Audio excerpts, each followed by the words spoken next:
الحمد لله نحمده ونصلي على رسوله الكريم. أما بعد فأعوذ بالله من الشيطان الرجيم. بسم الله الرحمن الرحيم.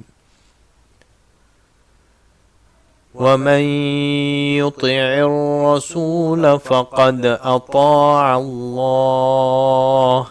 ومن تولى فما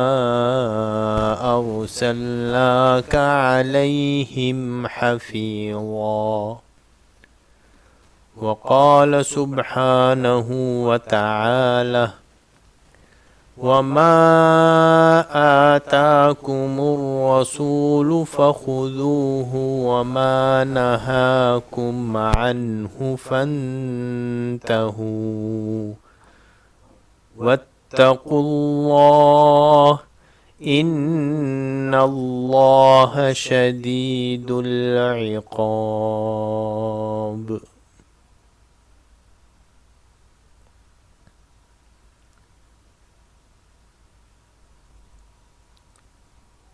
یہ سلسلہ احادیث نبویہ شروع کیا جا رہا ہے تاکہ اس امت مرحومہ کو اثر نو اس بات کی تعلیم دی جائے کہ کتاب اللہ یعنی قرآن مجید کے بعد سب سے صحیح ترین جو احادیث کی کتب ہیں ان میں سے صحیح البخاری ہے۔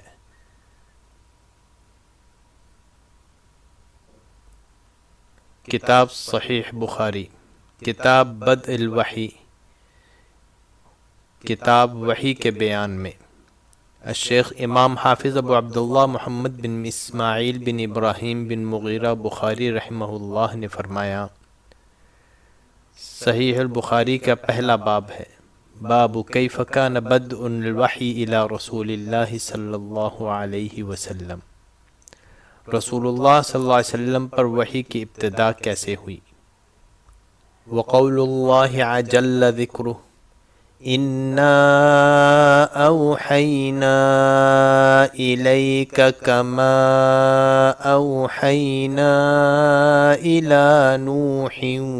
وَالنَّبِيِّينَ مِن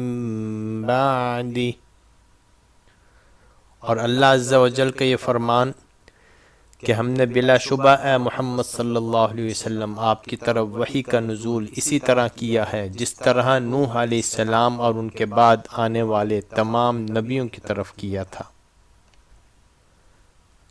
ہم کو حمیدی نے یہ حدیث بیان کی، انہوں نے کہا کہ ہم کو سفیان نے یہ حدیث بیان کی، وہ کہتے ہیں ہم کو یحییٰ بن سعید انصاری نے یہ حدیث بیان کی،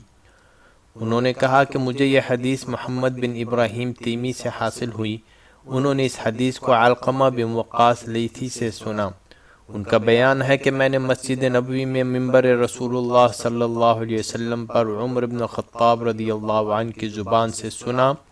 وہ فرما رہے تھے کہ میں نے جناب رسول اللہ صلی اللہ علیہ وسلم سے سنا، آپ صلی اللہ علیہ وسلم فرما رہے تھے کہ تمام اعمال کا دار و مدار نیت پر ہے اور ہر عمل کا نتیجہ ہر انسان کو اس کی نیت کے مطابق ہی ملے گا، پس جس کی ہجرت ترک وطن دولت دنیا حاصل کرنے کے لیے ہو یا کسی عورت سے شادی کی غرض ہو، پس اس کی ہجرت انہی چیزوں کے لیے ہوگی جن کے حاصل کرنے کی نیت سے اس نے ہجرت کی ہے۔